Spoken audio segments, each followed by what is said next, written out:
Hello viewers, this is Deepak here.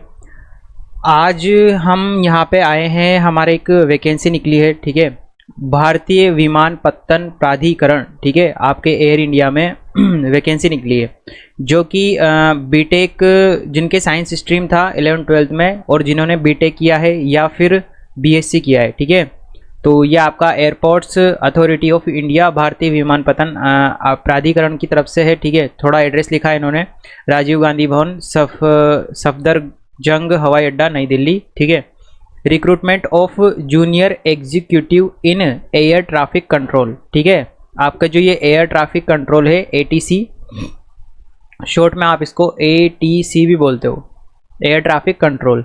इसमें ये vacancy निकली है, आपके एडवर्टीजमेंट नंबर 02/2022 की वैकेंसी है ये। ठीक है, airports authority of India, AAI, ये आपके अथॉरिटी है। ठीक है, airports authority of India, a government of India public sector enterprise. ठीक है, पब्लिक सेक्टर का है आपका ये समूह। Constitute by an act of parliament, is entrusted with the responsibility of creating, upgrading, maintaining and managing civil aviation infrastructure both on the ground and air space। ठीक है, तो ये आपका ग्राउंड पे और एयर स्पेस पे जो है इनकी मेंटेनेंस, इनको बनाना, अपग्रेड करना और इनको मैनेज करना, और इन सब के लिए जो है ये आपकी अथॉरिटी जिम्मेदार होती है। ठीक है, AAI has been conferred with the mini Ratna category 1 status. ठीक है, मिनी रत्न कैटेगरी 1 का स्टेटस है इसका। फिर उसके बाद आ जाओ आप थोड़ा और नीचे, एयरपोर्ट्स अथॉरिटी ऑफ इंडिया, इन्होंने क्या किया है, एयरपोर्ट्स एएआई ने invites application for eligible candidates to apply online. ठीक है, online through AAI website, AAI की वेबसाइट पे आपको जो है अप्लाई करना है, aai.aero for the following post, जो कि निम्न पोस्ट के लिए या फिर निम्न पदों के लिए है। No application through any other mode will be accepted, या आपका जो है ऑनलाइन मोड में ही आपका एप्लीकेशन जो है एक्सेप्ट किया जाएगा, दूसरे किसी मोड में एक्सेप्ट नहीं होगा। ठीक है, यहाँ इन्होंने दिया है नेम ऑफ पोस्ट, दिया हुआ है junior executive air traffic control में, आपके जूनियर एग्जीक्यूटिव का जॉब है।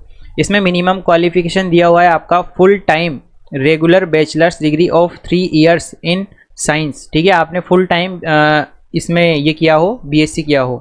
ठीक है, BSc with physics and mathematics. ठीक है, अब थोड़ा ये ध्यान दीजिएगा, फिजिक्स एंड मैथमेटिक्स सब्जेक्ट्स आपके होने चाहिए। अगर जैसे मान लो आपने साइंस स्ट्रीम से किया है, ठीक है, साइंस स्ट्रीम से किया है, लेकिन आपके बायो है, तो बायो जो है आप 11th-12th में तो पढ़ते हो, लेकिन आप ग्रेजुएशन में शायद बायो नहीं होता आपके, सॉरी, ग्रेजुएशन में फिजिक्स नहीं पढ़ता। मतलब साइंस में जिनके बायो होती है वो 11th-12th में तो उनके फिजिक्स सब्जेक्ट होता है। ठीक है, लेकिन उनके ग्रेजुएशन में फिजिक्स नहीं होती। ठीक है, तो वो अप्लाई नहीं कर पाएंगे। यहाँ पे कौन अप्लाई कर सकते हैं, जिन्होंने प्योर मैथमेटिक्स से, ठीक है, मैथमेटिक्स से आपके बीएससी की है या आपने बीएससी ऑनर्स किया है, ठीक है, तो वो जो है यहाँ पे अप्लाई कर सकते हैं। Full time regular bachelors degree in engineering in any discipline, आपने इंजीनियरिंग कर रखी है, ठीक है, बीटेक कर रखी है, किसी भी डिसिप्लिन से, कोई से भी आपका जो है ब्रांच हो, जिसमें फिजिक्स और mathematics should be subjects in any one of the semesters curriculum. ठीक है, आपके किसी भी सेमेस्टर में फिजिक्स और मैथमेटिक्स क्या होना चाहिए, आपका एक सब्जेक्ट होना चाहिए, भले आपने किसी भी ब्रांच, सिविल से की हो, इलेक्ट्रिकल से की हो या अन्य किसी भी ब्रांच से की हो। ठीक है, the candidate shall have minimum proficiency in both spoken and written English of the level of 10+2 standard, and the candidate shall have passed English as one of the subject in 10th और 12th standard। ठीक है, आपने English as a English subject pass किया हो 10+2 का exam. ठीक है, आपने ये इसमें ये बोल रहा है कि कैंडिडेट उसने 10+ 2 वाला एग्ज़ाम पास किया हो उसमें, और आपका इंग्लिश एक सब्जेक्ट होना चाहिए, और 10th और 12th लेवल का स्टैंडर्ड का जो इंग्लिश है वो आप बोलने में और पढ़ने में एफिशिएंट होना चाहिए आपको। ठीक है, नो एक्सपीरियंस इज़ असेंशियल, यानी कि आपको कोई भी एक्सपीरियंस के लिए जो है आवश्यकता नहीं है, यानी कि एक्सपीरियंस नहीं मांगा जाएगा आपसे यहाँ पर। Categories of disabled suitable for jobs, यानी कि वो कैंडिडेट जो कि डिसेबल्ड हैं, ठीक है, यानी कि आपके विशेष योग्यजन आ जाते हैं, जिनमें विशेष योग्यजन बोलते हो जिन्हें आप डिसेबल्ड, ठीक है। उनके लिए क्या क्राइटेरिया है? Acid attack victims subject to medical standards required for ATC licence and without major restrictions in muscle movement, ठीक है। आपका जो है मसल मूवमेंट में आपको जो है रेस्ट्रिक्शंस नहीं होने चाहिए, ठीक है। उसके बाद आ जाओ फिजिकल रिक्वायरमेंट्स क्या क्या होनी चाहिए आपकी। SST कैटेगरी दी है इसने, BN HC RW SE और MF, ठीक है। Number of vacancies and reservation, आपका जो वैकेंसी है टोटल 400 पदों के लिए है, जिसमें आपके UR के पद हैं 163, EWS के हैं 40, OBC के 108, SC के 59, ST के 30 और PWD के हैं आपके 4 पद। ये तो है आपका पदों का विभाजन कि आपके कितने पद हैं यहाँ पर। इसके बाद थोड़ा और नीचे डिटेल देखते हैं इसकी। The number of vacancies is tentative and may increase और decrease at Sole डिक्रेशन of AAI, यानी कि ये टेंटेटिव है, इनको आप बढ़ाया घटा सकते हैं यहाँ पे, ये अपने अथॉरिटी वाले। Definition of various categories of disability identified suitable for the post shall be as defined under RPWD act 2016, ये इसके अनुसार RPWD एक्ट है आपका 2016, इसके अनुसार इन्होंने डिसेबिलिटी को डिफाइन किया है। और EWS का लिखा है इन्होंने इकोनॉमिकली वीकर सेक्शन, NCL का लिखा है इन्होंने नॉन क्रीमी लेयर, S का लिखा है इन्होंने सिटिंग, ST लिखा है स्टैंडिंग, BN लिखा है बेंडिंग, H4 लिखा है हियरिंग का, C4 लिखा है communication, RW reading and writing, SE sitting, MF manipulation fingers, ठीक है। ये आपके जो है डिसेबल के कैटेगरीज हैं, डिसेबल्ड पर्सन्स के लिए कैटेगरीज हैं। फिर उसके बाद आ जाओ, थोड़ा सा इन्होंने और नोट दिया है कि from a recognised deemed university और फ्रॉम एन अपेक्स इंस्टीट्यूशन, ठीक है, IIT IIM XLRI TISS ETC, यानी कि आपने कोई भी डीम्ड यूनिवर्सिटी या रिकॉग्नाइज्ड यूनिवर्सिटी से आपका बीटेक या BSc किया हुआ हो, ठीक है, या फिर अपेक्स इंस्टीट्यूशन से किया हुआ हो, इनमें से कोई एक, recognised by government of India, ठीक है, and percentage of marks minimum 60% marks और इक्विवेलेंट फॉर बैचलर्स डिग्री, यानी कि आपका या तो 60% मार्क्स होने चाहिए या इक्विवेलेंट, यानी कि आपका CGPA जो होता है वो 6 से ऊपर होना चाहिए, 6.0 से ऊपर होना चाहिए। कैंडिडेट्स हैविंग BE और BTech और BSc engineering degree are allowed to apply against the post for which essential qualification is prescribed as bachelor's degree in engineering, ठीक है। यहाँ पे जो है आपका BSc इंजीनियरिंग वाले भी जो है अप्लाई कर सकते हैं, ये सब दिया हुआ इसने।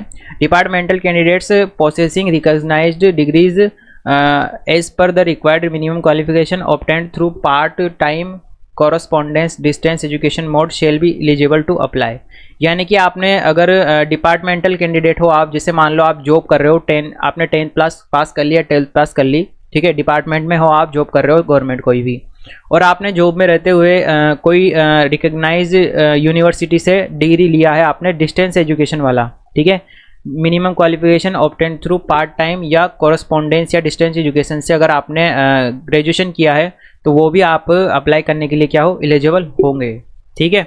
लेकिन अगर आपने अगर आप जॉब में नहीं हो और फिर भी आपने ओपन से किया है तो वो शायद आपके इसमें एलिजिबल नहीं होंगे। एज लिमिट कितनी है? Maximum age limit is 27 years age on 14/7/2022, यानी कि इससे इस तारीख तक आपकी एज 17 साल से क्या होनी चाहिए, कम होनी चाहिए, यानी कि अधिकतम 27 साल होनी चाहिए, 27 से ज़्यादा नहीं होनी चाहिए। रिलैक्सेशन इन एज में रिलैक्सेशन दिया है, ठीक है। PWD के लिए 10 साल का, SC ST के लिए 5 साल का और OBC के लिए 3 साल का एज रिलैक्सेशन इन्होंने दिया है, ठीक है। उसके बाद एक सर्विसमैन के लिए दिया है इन्होंने, upper age limit is relaxed by 10 years for candidates who are regular service in AAI, जो रेगुलर सर्विस दे रहे हैं AAI में पहले से, उनके लिए 10 साल का जो है इन्होंने रिलैक्सेशन दिया है। उसके अलावा इंपॉर्टेंट डेट दे रखी है इन्होंने, opening date for online application, यानी कि आपके फॉर्म कब से फिलअप शुरू होंगे, 15/6/2022 से, यानी कि 15 जून से आपके जो है फॉर्म डलना स्टार्ट होंगे, ठीक है, और 14 जुलाई तक फॉर्म फिलअप होंगे, लगभग 1 महीने तक फॉर्म फिलअप होंगे आपके, ठीक है। तो आपको ये है जो फॉर्म डाल देना है। और इसकी जो एग्ज़ाम होगा, tentative date of online exam, ये एग्ज़ाम होगा आपका पेन पेपर बेस्ड एग्ज़ाम नहीं होगा, ठीक है, इन्होंने लिख दिया है यहाँ पर।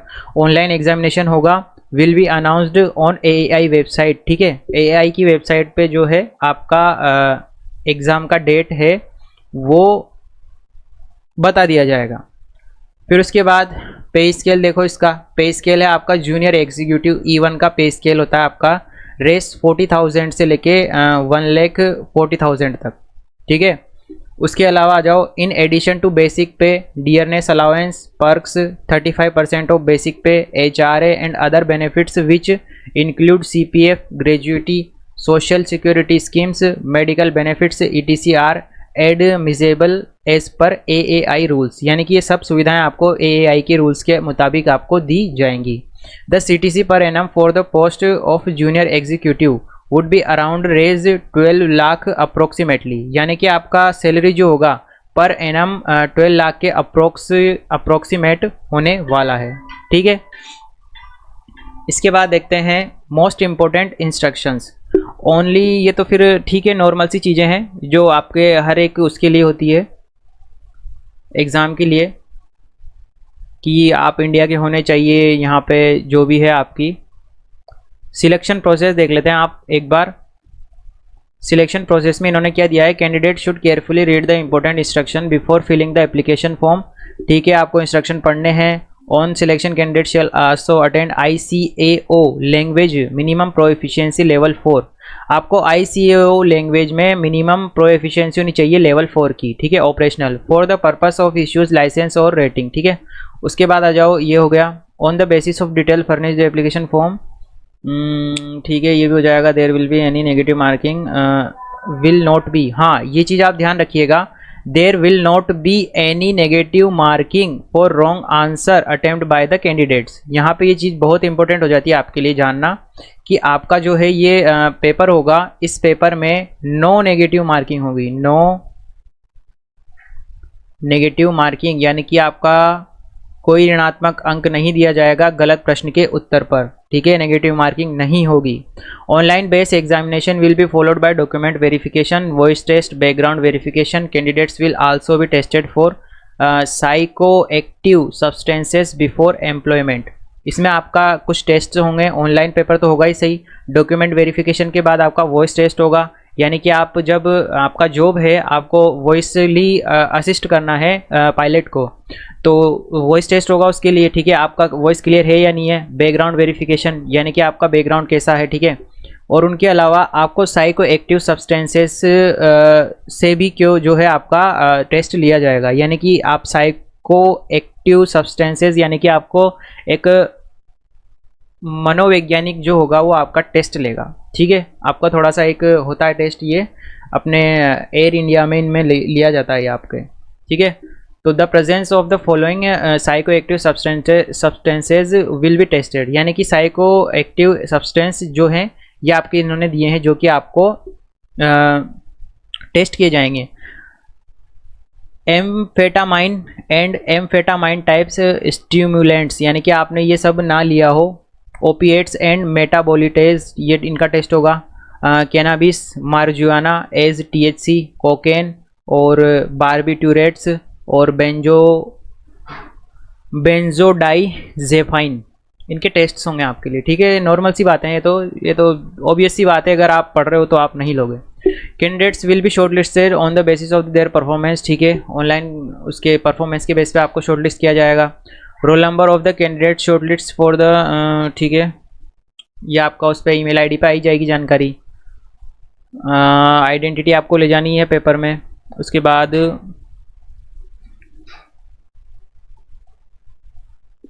डॉक्यूमेंट वेरिफिकेशन होगा आपका, ये भी सही है, ठीक है, और सब जनरल बातें हैं। और इतना कुछ, select candidate shall will have executive bond for amount of ₹7 lakh to serve airport India during training and for a period of 3 years after completion of training, ठीक है। इसके अलावा आगे चलते हैं।